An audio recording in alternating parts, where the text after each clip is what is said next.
अस्सलाम वालेकुम नाज़रीन, आऊँ आहियां अनवर अली सोलंकी ऐं अवां ॾिसी रहिया आहियो सिंध इशूज़ न्यूज़ टीवी।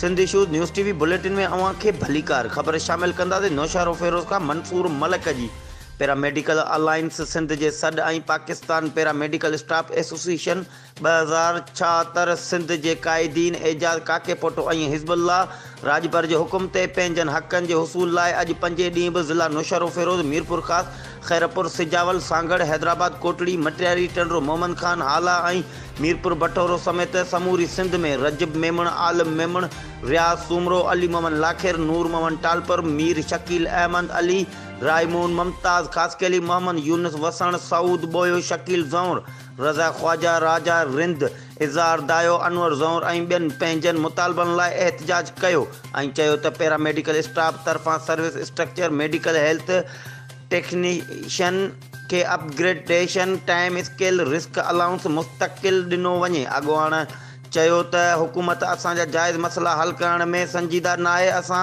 पंहिंजनि हक़नि खे हासिल करण लाइ बार बार एहतजाज करे रहिया आहियूं। हिन भेरे जेसीं ताईं असांजा मुतालबा न मञिया वेंदा तेसीं ताईं OPD जो बाइकाट करे एहतजाज जारी रखियो वेंदो। ही हुई